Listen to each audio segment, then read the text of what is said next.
वक्त रुकता है, सांस थम जाती है। जो गया गुफा में, उसकी कहानी वही शांत हो जाती है।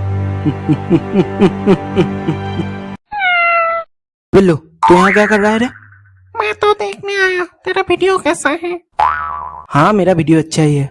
हाँ वो तो दिखाई दे ही रहा है, 10 व्यू आए थे तेरे पिछले वीडियो में। हाँ, न्यू चैनल है ना, इसलिए वो थोड़ा सा रीच डाउन है।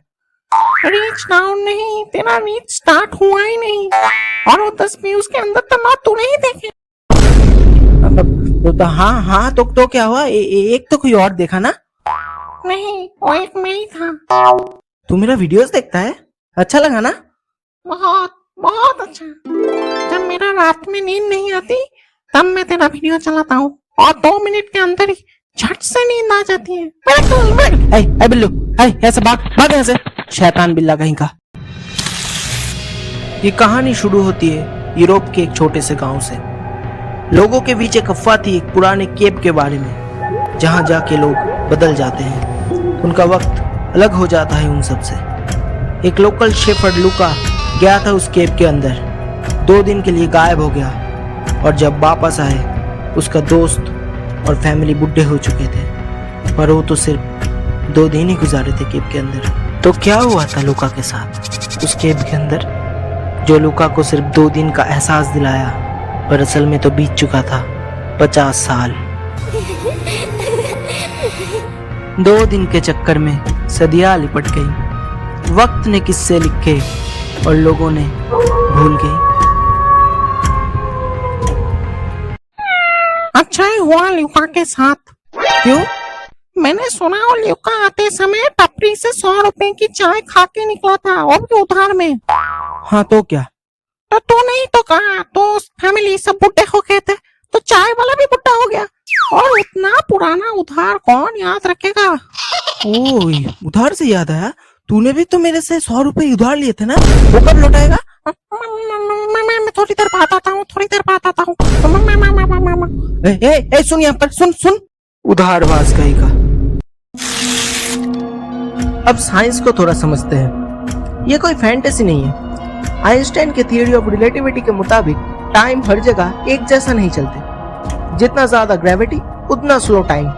इसलिए अगर आप इंटरस्टेलर मूवी देखे होंगे तो वहां देख पाओगे, अगर ब्लैक होल के पास एक दिन भी गुजारते हो तो पृथ्वी में कई साल गुजर जाते हैं। इसीलिए एस्ट्रोनॉट्स भी स्पेस में वक्त को थोड़ा डिफरेंटली फील करते हैं। और अगर एक केव बहुत डीप हो और वहाँ ग्रेविटी थोड़ी ज्यादा हो तो थियोरेटिकली टाइम स्लाइटली स्लो हो सकते हैं। ग्रेविटी का यह इफेक्ट टाइम पे पड़ता है, लेकिन केव में यह डिफरेंस सेकेंड्स या मिली सेकेंड्स का होता है, सालों का नहीं। जितनी गहरी उतनी देर वक्त की सांसें चले। ये तो जादू नहीं, ये तो आइंस्टाइन का अल्फाज चले। मैं ऐसा नहीं मानता। जब मेरे फोन में सिर्फ मेरे बिल्ली चैन का मैसेज आता है तभी टाइम स्लो होते हैं। ये बिल्ली चैन कौन है रे? कोई नहीं। क्या कोई ऐसी केव रियल में एग्जिस्ट करती है? हमने रिसर्च किया और मिला एक नाम, ग्रीस का एलिपोट्राइपा केव। यहाँ आर्कियोलॉजिस्ट को कुछ सुराग मिले, जैसे लोग यहाँ टाइम से अलग जिंदगी जी रहे थे। और एक और लोकेशन, मोबाइल केव, रोमानिया में। यहाँ 5.5 मिलियन ईयर्स से कोई लाइट नहीं, लेकिन इकोसिस्टम अलाइव है। क्या है केव्स टाइम का इल्यूशन क्रिएट करते हैं, या कुछ और जो हम अभी तक समझ नहीं पाए? कहीं वक्त गुम गए कहीं लोग, सच ढूंढने के लिए निकले थे जो मिल गए एक नया रोग। पर क्या ये सब सिर्फ दिमाग का खेल है? जब हम बिना लाइट के कॉन्फाइंड जगह में जाते हैं, हमारा ब्रेन टाइम का परसेप्शन को खो देती है। सर्केडियन रिदम डिस्टर्ब हो जाते हैं और बॉडी समझ नहीं पाती दिन और रात कब हो रहे हैं। इसीलिए केव में 2 दिन लगता है, लेकिन बाहर लगता है जैसे महीने बीत गए।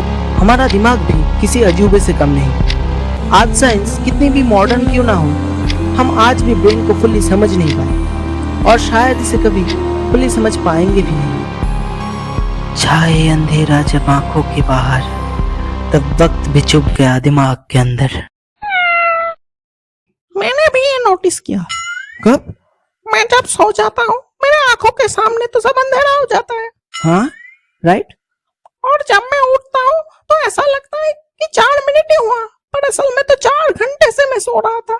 वाह बिल्लू, तेरा ऑब्जर्वेशन तो बहुत अच्छा है। हाँ, मैंने और भी ऑब्जर्व किया। क्या? जब तू काम करने बैठता है तो तुझको लगता है तू 4 घंटे से काम कर रहा है, पर असल में तो 4 मिनट ही काम कर रहा था। भाग भाग यहाँ से भाग। 2012 में फ्रेंच एक्सप्लोरर माइकल सिफ्रे ने एक एक्सपेरिमेंट किया। एक केव में 6 महीने गुजारे, बिना फोन, बिना वॉच और बिना सनलाइट के। पर उसके हिसाब से 6 महीने नहीं, सिर्फ 3 ही महीने हुए थे। और इस एक्सपेरिमेंट की वजह से साइंस ने प्रूव किया टाइम परसेप्शन को हमारी सराउंडिंग्स चेंज कर सकती है। उसने सोचा वक्त रुक गया, पर वक्त तो बहता रहा, बस वही इस राह में कहीं गुम हो गया। अरे सीख सीख, माइको से कुछ सीख। माइको? अरे माइकल सिफ्रे। अरे ऐसे बात कर रहा है जैसे तेरा बचपन का दोस्त है। हाँ, हम तो बचपन के चड्डे बनियान है। चड्डी बनियान नहीं, वो चड्डी बड्डी होता है। हाँ, वही।